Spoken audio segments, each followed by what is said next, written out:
এমন একটি ukulele tutorial video নিয়ে আসছি যে ভিডিওতে আপনি সম্পূর্ণ দেখতে পারবেন যে কিভাবে দাদরা তাল দিয়ে আসলে কিছু মৌলিক গান যেমন ফোক বাউল লোকগীত ধরনের গান আপনারা তুলতে পারবেন। তো প্রথমে আপনাদের দেখতে হবে যে আমি এর আগে একটি ভিডিও দিয়েছিলাম ইউকেলেলে টিউটোরিয়াল ভিডিও, সেটি আপনার দাদরা তাল কীভাবে শিখবেন।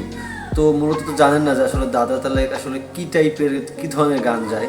তো এখানে আমি একটু দেখাবো যে আসলে দাদরা তাল দিয়ে আপনারা কী ধরনের গান বাজাতে পারেন। প্রথমে দাদরা তাল হচ্ছে আপনার আমি দেখেছিলাম দাদরা তালের ক্ষেত্রে এটি সা এটি পা। তো আগে আপনারা দেখবেন যে দাদরা তালটা কীভাবে বাজাবেন। তো দাদরা তালের ক্ষেত্রে আমরা এটিকে যে সা সা সা সা সা এ হচ্ছে পা পা পা পা, এই যে মাঝখানে যে স্ট্রিং দুটো এই দুটো আপনারা আপ ডাউন করবেন। তো দেখুন কীভাবে দাদরা তাল আমি বাজিয়ে দিচ্ছি।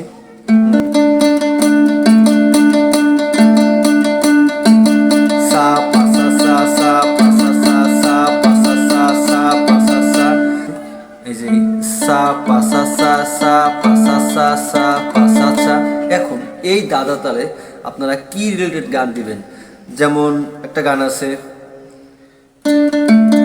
বকুল ফুল সোনা দিয়া হাত কেন বাঁধাইলি, বকুল ফুল সোনা দিয়া হাত কেন বাঁধাইলি,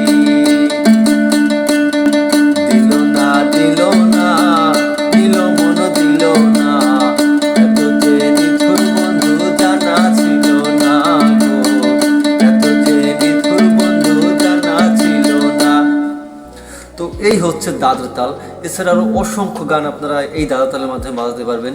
তো আপনাদেরকে পরবর্তী ভিডিওটা দেখিয়ে দিব যে আসলে দাদরা তালে আসলে কীভাবে আপনারা গানগুলো তুলবেন। তো আজকে এই পর্যন্ত এই ভিডিওতে, দেখা হচ্ছে আগামী ভিডিওতে।